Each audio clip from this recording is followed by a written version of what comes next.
সম্মানিত উপস্থিতি, এই পশু জবাই করতে হবে কার সন্তুষ্টির জন্য? আল্লাহ।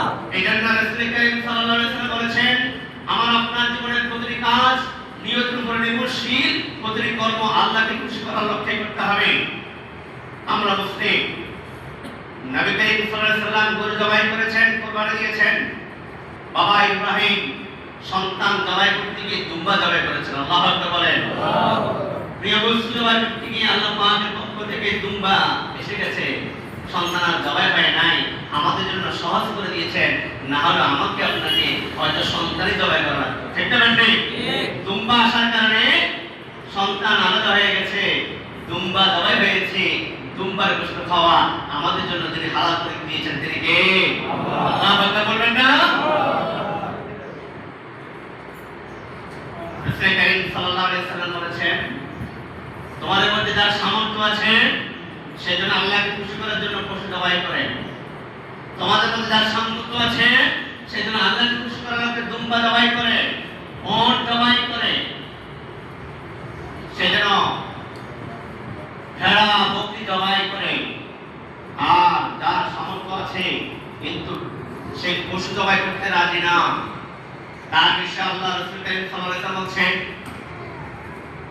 মান কানা মুসাআতুন ওয়া লাম ইউদাহি ফালা ইয়াকরাবান্না মুসাল্লানা।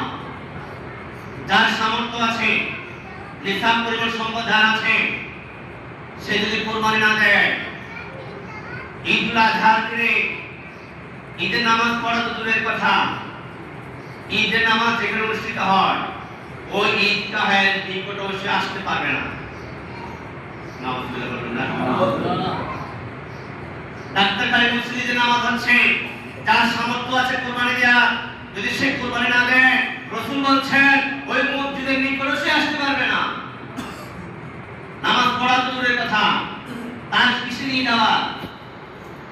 আজকের দিনে সবচেয়ে বড় ইবাদত হচ্ছে নামাজের পরে আল্লাহর জন্য পশু জবাই করা সবচেয়ে বড় ইবাদত। আল্লাহু আকবার বলেন। সমগ্র মুফাসসিরগণ, মুহাদ্দিসগণ, ফুকাহারা বলেছেন আজকের দিনে সবচেয়ে বড় ইবাদতের নাম হচ্ছে পশু জবাই করা। এই জন্য যার সামর্থ্য নাই, রাসূলুল্লাহ তাকে খুশি করে দিয়েছেন। যার সামর্থ্য নেই সে জিলহজে চাঁদ উদয় হওয়ার সাথে সাথে হাতের নখ কাটা থেকে দূরে থাকবে, মাথার চুল কাটা থেকে দূরে থাকবে, মোচ কাটা থেকে দূরে থাকবে। পশু জবাইয়ের পরে যে অসহায় গরিব ব্যক্তি এগুলো কাটবে, আল্লাহ পাক তাকে পশু জবাই করার সওয়াব তার আমলনামায় লিখে দিবেন। সুবহানাল্লাহ। যারা কুরবানি দেওয়ার সামর্থ্য রাখেন অবশ্যই কুরবানি দিচ্ছেন, এবং কুরবানি দেওয়ার আরো 2 দিন সময় আছে। আগামীকাল পরশু 3 দিন কুরবানি দেওয়া দাও। যারা আমার আলোচনা শুনছেন, যারা শুনবেন, সকলকে কুরবানি দেওয়ার তৌফিক দান করুন। সম্মানিত উপস্থিতি, যারা এত কষ্ট করে কুরবানি দিবেন, ব্যাংকে টাকা জমা করবেন না, কুরবানি দিবেন, আপনার জন্য কি রয়েছে? সাহাবায়ে কেরাম বলেন, ইয়া রাসূলুল্লাহ, এই কুরবানিটা কি? আল্লাহ সাল্লাল্লাহু আলাইহি ওয়াসাল্লাম বলেন, সুন্নাত আবিকুম ইব্রাহিম, এটা তোমার বাবা ইব্রাহিমের সুন্নাহ। সুবহানাল্লাহ বলেন। সুবহানাল্লাহ। সাহাবায়ে বলেন, কুরবানির মধ্যে আমাদের জন্য কি রয়েছে? আমাদের ইয়া রাসূলুল্লাহ, রাসূল বলেন এটার মধ্যে রয়েছে বিকুল্লি শাআরাতি হাসানা, প্রত্যেকটি পশমের বিনিময়ে তোমাদের আমলনামায় সওয়াব লেখা হবে। আল্লাহু আকবার বলেন। আল্লাহু আকবার। যারা গরু দিবে, উট দিবে, দুম্বা দিবে, তাদের গরু বড় হওয়ার কারণে পশমের সংখ্যাও বেশি। একটু ছাগল ইয়া রাসূলুল্লাহ, আমার তো সামর্থ্য কম, আমি বেড়া দিয়ে কোরবানি দেব। আর বলে রাসূল, আমি ছাগল দিয়ে কোরবানি দেব, কারণ ছাগলের পশম তো কম। আমার জন্য কি রয়েছে কুরবানির ভিতরে? রাসূল বললেন, বিকুল্লি শাআরাতিন হাসানা ফাসাউফ, প্রতিটি ভেড়া, প্রতিটি বকরি, প্রতিটি দুম্বা, প্রতিটি ছাগল, প্রতিটি খাসির বিনিময়ে তার যত পশম রয়েছে সব পশমের একটি করে করে তার আমলনামায় নেকি যোগ করা। কোটি কোটি নেকি মালিক হয়ে গেলেন। এর চেয়ে বড় পাওয়া আর কি আছে মুসলমান? তুমি টাকা খরচ করছো না, বিল্ডিং বানাচ্ছ, জমি কিনছ, দোকানে মাটি দিচ্ছ, এগুলো কি হবে? সব মিলে কবরে যেতে হবে। রব্বি আমি কেমনে থাকবো মাওলা ওই ঘরে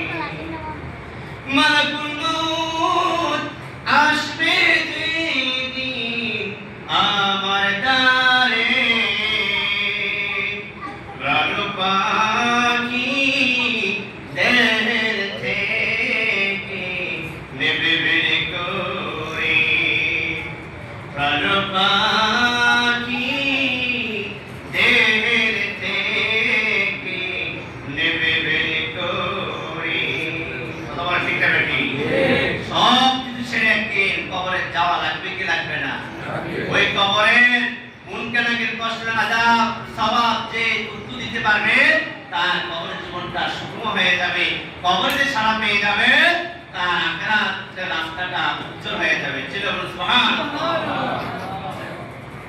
সম্মানিত উপস্থিতি, আসুন এই গুরুত্বপূর্ণ দিনে, এই মহান দিনে, পুরস্কারের দিনে, এই আনন্দময় দিনে আমরা দুনিয়া আনন্দ যেভাবে আনন্দিত হচ্ছি, আখিরাতে যে ছাড় পেয়ে যাবে, আখিরাতে যে জান্নাত পেয়ে যাবে, তার কি আনন্দের আর কোনো সীমা থাকবে না? আওয়াজ বলেন থাকবে না। আল্লাহ রাসূল যখন কাবে মুশরিকদের বিভিন্ন অপবাদ দুর্নাম ছড়াচ্ছিলেন, আল্লাহ রাসূল সানে আয়াত বলেন ওয়ালাল আখিরাতু খায়রুল লাকা মিনাল উলা। আর দুনিয়ার গড় থেকে দুনিয়ার চেয়ে আখিরাতটা উত্তম।